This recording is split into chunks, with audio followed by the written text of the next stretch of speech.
Number 10. Explorer. Explorer is one of the elders of the universe, some of the oldest living beings and entities to have ever existed.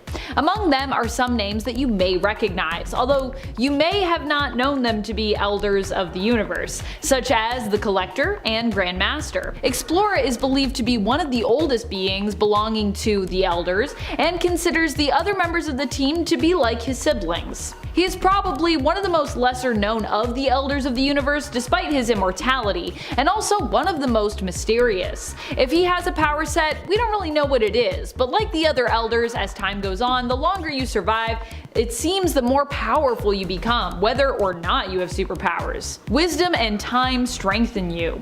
Explorer has only appeared in a few issues of the comics, which is why he's likely so often forgotten in comparison to other members of the Elders of the Universe. Number 9. Origin. Origin is a super cool idea for a character. I love how many cool abstract entities we have like this in the Marvel Universe and the multiverse.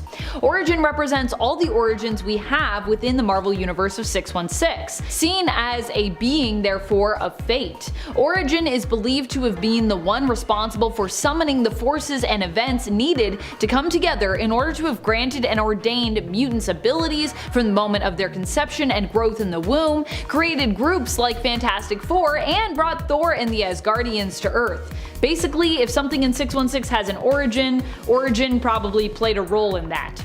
They are constantly in battle with an entity known as the Unbeing, who has sought to undo what they have brought to pass. Origin first appeared in Quasar in issue number 18. What a neat and, of course, powerful concept. And friends, before we move on to this next spot, if you are loving this list and you want more lists like it where we talk about some of the lesser known cosmic entities and gods of the Marvel Universe, be sure to let us know by giving this video a thumbs up. Number 8. Black Winter. Black Winter is an entity that feels weird to me to have so low on this list, but at the same time, despite being a multiversal god-like cosmic being, they did recently get their metaphorical butt whooped by Thor in the comics. However, that's likely not the end of this cosmic entity, despite them appearing to have died there. There was a lot of foreshadowing that they brought with them when they appeared in the first story arc of Donny Cates' current 2020 Thor series. The Black Winter was formerly known as the Creeping Plague in the comics when they first appeared, but over many years revealed themselves more fully in the comics, being known by the name of Black Winter, as they generate a dark eldritch snowfall which can destroy anything that its flakes come into contact with. Pretty fitting name, I think. Pretty powerful entity. But still, no match for power cosmic amped up Thor, who drained Galactus of all his power, seemingly killing him in order to destroy this threat. Yeah, Thor OP. If Thor was someone that we didn't know about, he would be a great person for this list. But as I said, we all know Thor, right? Who doesn't know Thor? If you don't know Thor, I don't know, you don't know Marvel at this point. That's something you gotta know. Number 7. Witchcraft. Witchcraft is the goddess of witchcraft. As far as I know, she's only ever really appeared in the Scarlet Witch series, showing up there once. The goddess of witchcraft is, as she sounds she would be, the goddess of all magic and pretty much all magic users. Scarlet Witch sensed that something was wrong with magic and the goddess, and realized that witchcraft was basically being targeted by another abstract entity and god, Chaos. Chaos sought to destroy witchcraft and pretty much succeeded in the end, but Wanda's mother, Natalia Maximoff, also a powerful witch, sacrificed her own soul to bring back the goddess of witchcraft and to resurrect the powerful witch and Wanda's mentor, Agatha Harkness. Witchcraft is so cool, both the goddess and just like the whole world of it within Marvel. Such a cool idea. I need to go read more Scarlet Witch now. Excuse me. Number 6. CHTHON. CHTHON is the god of chaos, known for their attachment to the Scarlet Witch, aka Avenger Wanda Maximoff. Her powers of chaos have been tied to this god in the past, and at times, because of their ties, CHTHON has even tried to break through into the earthly plane through her by attempting to possess her. Well, succeeding in possessing her and then basically having to be like defeated is more what happened. CHTHON actually belongs to a group of earthen gods known as the Elder Gods. Why does that sound so spookily familiar? The Elder Gods? CHTHON is actually believed to be the most powerful of all the Elder Gods actually. He has connections to dark magic and chaos magic and is not just a powerful god, but also an immensely powerful mystical force besides. Basically, just bad news. If CHTHON shows up to the party, get out of there. It's gonna be chaos all over the place. Number 5. Volknar the Exhumer. Thanks to Eternals and Guardians of the Galaxy from the MCU, the Celestials have become a more common Marvel god group, something that you can throw around at a party with a bunch of people that, you know, haven't read all the comics and they'll be like, I know who the Celestials are. Sweet. The Celestials are the one who created the Eternals and, in essence, in the MCU, use them to birth new Celestials. Celestials are creators of life, but tragically, worlds kinda have to be sacrificed in the MCU in order to create Celestials and incubate them. Earth was at one point one of the worlds threatened by the birth of a new Celestial, but in the MCU, the Eternals banded together to prevent Earth's destruction, managing to turn the waking Celestial into marble before it could basically rise up. However, in the comics, the dark truth the Eternals learn is that in reality, the Celestials actually plan to cultivate and then harvest humanity and Earth to use in their battle against the corrupted Dark Celestials and the Horde, which threatened both the Celestials and basically the universe. Where the Celestials are inherently seen as neutral or sometimes a good force, the Dark Celestials are pure evil and really only seek to awaken the Horde and to just destroy stuff. Volknar the Exhumer was no exception and was a member of the final host of the Dark Celestials. Volknar, with the others of his group, attempted to attack and destroy Earth, but Iron Man banded together with the Avengers after learning the secrets of the Unimind, because at that point the Eternals were gone. Creating a Unimind and banding together with the Celestials, Earth was able to fight back and defeat Volknar and their brethren. Bye, Dark Celestials. Except not really, because, you know, Celestials are hard to destroy, but you can stop them if you try really hard and you believe, and you create a Unimind. Number 4. Eternity. When it comes to the main comic book continuity of Earth 616, basically that's what Eternity is. Well, Eternity and his sister Infinity kind of. Together they embody the 616 universe. Eternity is also an abstract entity that represents time as well, making them pretty epically powerful. There are some that usurp them when it comes to their power levels, but those beings would usually be more on a multiversal level, on a whole other level of just powerful, because there's the universe and then there's the multiverse, baby. Eternity has been stated to be above all other abstract entities in the 616 universe, including Mistress Death, Master Order, and Lord Chaos. Within the realm of 616, there is almost no power too great for them to possess as the embodiment of that universe. They can easily manipulate it and bend it to their will as they see fit. Because, I mean, they are it, so yeah. Number 3. The Living Tribunal. The Living Tribunal basically represents the justice of the multiverse. They are one of the most powerful beings and entities in the entire multiverse, though obviously aren't at the top of the food chain when it comes to our most powerful but lesser known gods of the Marvel Universe and multiverse. The Living Tribunal only has one form, but is in essence a constant and can exist across multiple realities at the same time. However, any alternates seen in this way are really just one entity, therefore not alternates, because the Living Tribunal is able to be at multiple places at once. As I said, they can exist. There can be multiple versions, but it's really just one. You know what I mean? It's an OP trait. I would love to be able to do that, to just have me and be as I am, but then have multiple versions of me across realities. Think of how much work I could get done. The Living Tribunal in essence represents the Marvel multiverse and exists to uphold its integrity and stability, working as the force of justice within the multiverse. The Living Tribunal also has power levels that are off the charts, and at one point a version of Adam Warlock took the place of this powerful entity after the Living Tribunal died, becoming the new Living Tribunal. Adam Warlock, Living Tribunal, here to do the job. There are lots of Adam Warlocks across the multiverse. Number 2. The One Below All. I mean, it's really hard to say between these top 2 points who's really the more powerful between them, as they're kind of like different sides of the same coin. But this is what I decided to go with. If you disagree, you can let me know in the comments. I'm cool with that. We can have a debate. It'll be fun.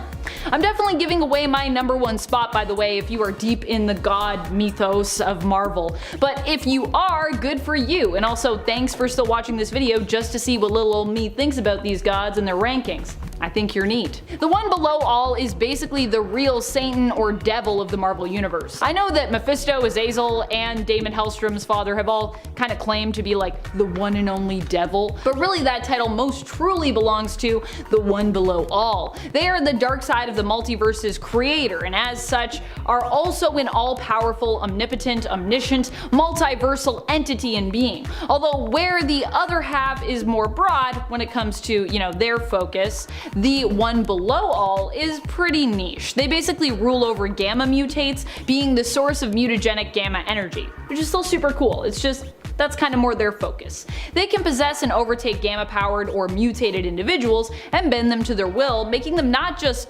powerful, but also a pretty scary entity overall. And if you want to learn more about that, you can check it out in Immortal Hulk, which if you haven't read it, you should read it because it's the best thing since sliced bread. Number 1, the one above all. The one above all is so powerful they don't even have their own designated universe. Instead, they exist in all of the universes, being a multiversal entity and constant. And yes, if you haven't already guessed, they are the other side of the coin when it comes to the one below all. In essence, the one above all is like the god of the Marvel comic book multiverse. They are the creator of all things, and despite the existence of many other gods and immortal constants, both good and bad, they exist pretty much above them all. The one true power of the multiverse. They are seen to be an omnipotent and omniscient being who can do all and see all. It is believed that everything that exists in the multiverse was in fact ultimately created by them.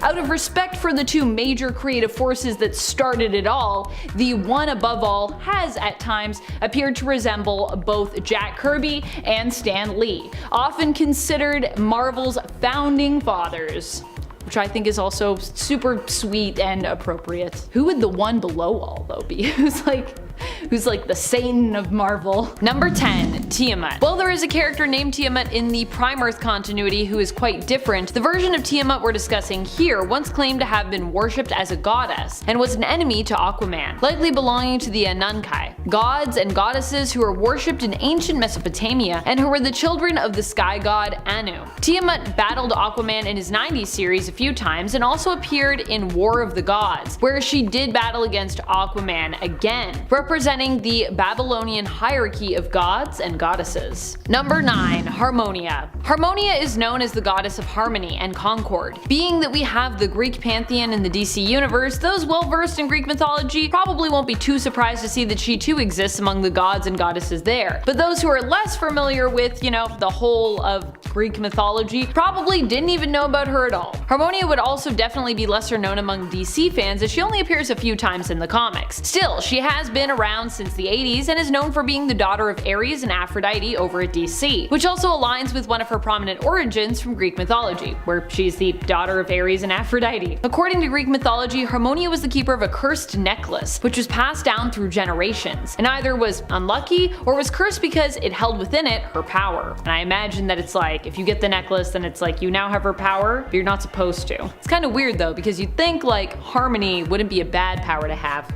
And friends, before we move on to this next spot, if you haven't already, be sure to go over on Facebook and give us a follow. It really helps us out here at the channel and we really appreciate it. Number 8, Ishtar. DC taps into a lot of different realms when it comes to the widespread realms that their gods cover. One such god or goddess, I suppose I should say, is Ishtar. Ishtar actually hails from Mesopotamia, specifically being a prominent figure in the Babylonian Empire. She exists in the New Earth continuity, and while she isn't predominantly featured in DC mainstream books, she is a character who appears in the Vertigo line of comics in The Sandman. Here we learn that Ishtar was also once the lover of destruction, one of Dream's siblings and a member of the Endless, themselves also gods who represent major ideas and concepts that rule over life and death in the earthly realm. Number 7, Ia. You may have been familiar with Kuat, but did you know about Ia, his twin brother? Ia is the identical twin brother of the sun god Kuat. He made his first appearance alongside his brother in Future State Superman/Wonder Woman issue number 1. While he doesn't take as active a role in that series as his brother does, I'm hoping that as Yara Flor continues to develop and grow as a character in the DC universe, that there is a good chance we could see more of the Brazilian pantheon of gods.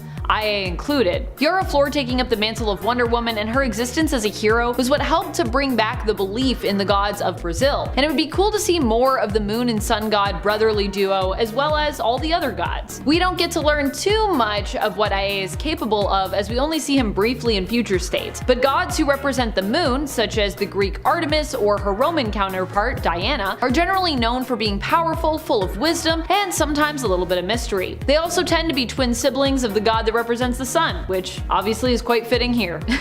Number 6. Thor. Although Thor is more thought of as a Marvel hero, he is a Norse god and technically comes with a free IP, so of course DC has their own version of this character, and has depicted the god of thunder a few different ways across labels and series. Thor made his first appearance in DC Comics back in 1946 in Comic Cavalcade issue 17, where he actually played a somewhat antagonistic role. Odin in fact also appears here in the Wonder Woman story therein, titled The Valkyries Pray. In fact, he wants to try and make Wonder Woman into one of his Valkyries and believes that she might indeed be fit to serve him. I feel like Wonder Woman's gonna be like, nah, I'm good. I got some gods. I'm good. Number 5. Hel. Just as there is a Thor in the DC universe, there is also a Hel. In the Marvel universe, we know Hel as Hela. She is the daughter of Loki in the comics, Thor's niece, and is the banished sister of Loki and Thor in the Marvel Cinematic Universe. In the DC universe, she is also the daughter of Loki and mainly appears in Sandman Presents the Thessaliad. At least, her new Earth mythological version does. There's also a villain known as Hel from Axis America, real name Helen Shepard, and a character named Hel in the Prime Earth continuity, who's a Kryptonian villain. So there's a lot of Hels running around. In Norse mythology, Hel is normally known as the ruler of the underworld. Number 4. Delirium. Delirium is a family member of the Endless. She is one of the youngest family members and was once known as Delight. I actually did a Delirium cosplay a short while ago, and while quite a few were fans of Sandman that saw it and loved the look, others did not even know who Delirium was, although a lot of them still loved the look, which was nice. So of course I thought her a fitting addition to this list. Delirium once represented the spark of happiness, joy, and innocence as Delight, but now represents insanity and lucidity in the world. She can make you mad just by wishing it or gazing at you, and often to her this is a gift that she bestows on those who she favors. But insanity is also something she uses to punish those that displease her. Needless to say, she is not necessarily a member of the Endless that you would want to cross, but nor would you want to be rewarded by her. Aside from bringing madness with her wherever she goes, she can also create beings and bring inanimate objects to life and alter her own appearance based on mood. When she has to become the voice of reason, her eyes will typically be the same color, though they are normally each different colors. Generally one is blue and one is green, but which eyes are which color tend to constantly shift as well. Number 3. Zonas. You might know about Darkseid, who belongs to the new gods, but do you know about Zonas, who belongs to the old gods? After all, for there to be new gods, there had to have been old gods, right? Zonas is one of the old gods and is in fact believed to have been the last of the old gods. He was known as the god of evil, or Yuga Khan. At one point he wielded anti-life, claiming it was what allowed him to actually resurrect the old gods, and is the original one to wield Omega Beams. Zonas ended up being trapped in the Source, and even after escaping that prison and attempting to destroy all of creation, was defeated and then imprisoned there once more. Number 2. Upside Down Man. I'm not quite sure if we consider Upside Down Man a god in the DC universe, but what I do know is that he is the dark reflection of Hecate, who is quite dark herself, so that's saying something. And she is considered to be a goddess and a powerful witch, so I think we can consider Upside Down Man to be at a god level. And of course Upside Down Man is also a powerful magic user. Hecate was the first creature to be born to magic, and Upside Down Man came into existence about the same time or shortly thereafter. Fearing the horror of this magical monster, Hecate actually basically banished Upside Down Man, cutting him off from the world and the other members of the other kind, who later were let back into the world during the events of the second Justice League Dark series. His magic is particularly strong because he pulls it straight from the source, as in the source of all existence, energy, and things in the universe. Number 1. Death. While fans of the Sandman series may be very familiar and huge fans of Death, because honestly everyone loves this character, a lot of people haven't read the Sandman series yet and do not know this character, or haven't listened to it yet, or haven't seen the show yet. I mean, the show isn't out yet. Still waiting on that. I really wanted to give her our top spot because not only is she super powerful and of course a little bit more niche, but while many people know of Mistress Death from Marvel, not as many people know about DC's is Death, who is also a lady, and I think that is a crying shame because honestly, Death from Vertigo and DC is just a cooler character overall. Sorry, Mistress Death, I love you, but I love the endless version of Death even more. I like DC's version more, I know. Death will likely become more loved by the mainstream when she appears in Netflix's The Sandman series, but until then, she can just be our best kept secret. Except not now for you, because she's on this list, so now you know. She is not the oldest of the Endless, but she is the second oldest. Her elder brother Destiny is the only one that's actually older than her. Who is your favorite of the lesser known gods? Number 10. Stained Glass Scarlet. Stained Glass Scarlet is a young god who came into existence following her own death. That is, following the death of her mortal self, Scarlet Facinera. Scarlet had a tragic and rough life, filled with mistreatment by the men who she would have likely expected to trust the most. After her death in the same church where both her son and her husband also lost their lives, her story spread, gaining power. This power allowed Scarlet to return as a young goddess, who is connected to Moon Knight, seemingly immortal and possesses the ability to control glass. Number 9. Storm. While Storm might not be a god in the traditional sense, she was worshipped as a weather goddess for quite a while because of her abilities. And considering how powerful she is, and how much we all love her, I think we would all agree that she has more than earned her goddess status. When it comes to Storm's power levels, we have seen them spike to the point that the whole world was affected by her weather manipulation abilities. At the same time that this happened, as a reaction to her then claustrophobia, her power was also likened to that of the Phoenix, partially because it was so awesome and partially because it was so volatile. Over the years, Storm has gained more and more control over her powers and also healed from the trauma that caused her claustrophobia, meaning that she is pretty much in full control now. And she proved more recently in the comics during her battle against Tarn the Uncaring that she also doesn't need her mutant powers to be a deadly badass. Also, I feel like she's definitely in control of the ability to just manipulate weather on a planetary level, because we've seen her do that with Mars. At least I'm pretty sure she's done that on Mars.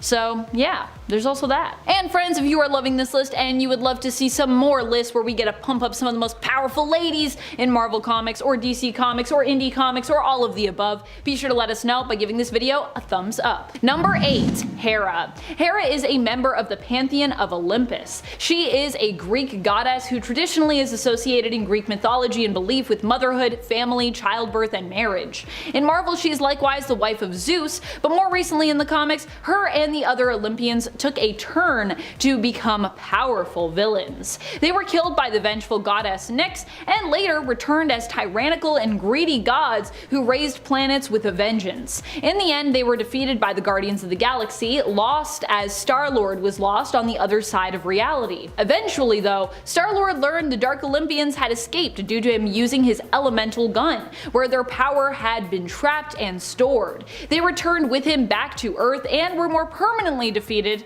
at least so it seems, when they were seemingly killed by the Guardians, Hera included. She was squashed in the end by Groot. R.I.P. Hera. Number 7. Hela. Hela is the ruler of the Norse and Asgardian underworld. While in the MCU we know her as Loki and Thor's mysterious sister who was locked away in punishment for her continuous pursuit of war against Odin's wishes after he ultimately decided to kinda usher in an era of peace. In the comics main continuity of Earth 616, she is not Thor's sister, but instead, she's his niece.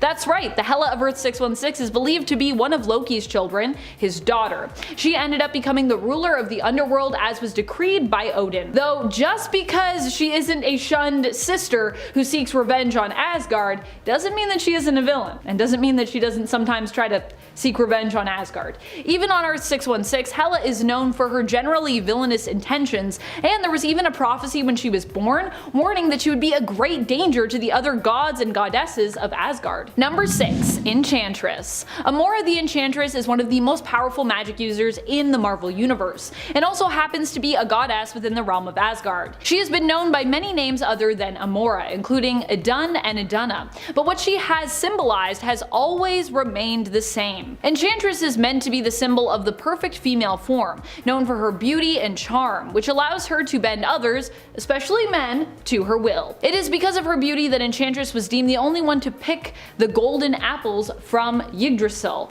Although her backstory and origin are steeped in lore and Norse mythology, in the comics most people know her mainly as a villainess, who often goes up against the hero Thor, among others. Number 5. Aegis. Aegis is one of the Proemial gods, who are known for being the oldest in the cosmos. They are believed to have come into existence right after the first Big Bang, and were possibly the first entities that existed after that. Although, to be honest with you, with gods and goddesses, it seems like a lot of groups claim to be the oldest or the first. Aegis was one member of the Proemial pantheon to become corrupted, seeking new purpose after she was no longer needed. Attempting to rise up with her fellow rebellious gods, she ended up imprisoned along with her peers by Galactus, and she remained there for many years, although she would eventually escape and would later perish. Her power was said to rival that of Galactus and his heralds combined. That's pretty powerful. Number 4. Phoenix. One of the most powerful entities in the cosmos is the Phoenix Force. While the Phoenix doesn't always take a female host, I would say that many of the Force's hosts have been female, especially if we're focusing on the more notable ones. Currently in the comics, the Phoenix Force is bonded to Echo, aka Hero Maya Lopez, but its most well-known host is probably that of Marvel Girl, aka classic X-Men teammate Jean Grey. You might not think of Phoenix as a god either, but the entity has been worshipped both by some on planet Earth in the past and by the Shi'ar at one point. Number 3. Celestial Madonna. Celestials are known for being all-powerful and almost impossible to defeat or fight against. We got our first taste of just how ginormous and seemingly unstoppable they can be in Eternals when the team of heroes decided to stand together to prevent the Celestials from destroying Earth, which they had decided to defend as their home. Most Celestials tend to skew male, or simply could be considered to be without gender, but Celestial Madonna is unique, as she is one of the few featured Celestials to actually have a seemingly female form. Celestial Madonna has only appeared in a few issues, but she is a Celestial, so we can imagine that she must be one of the most powerful,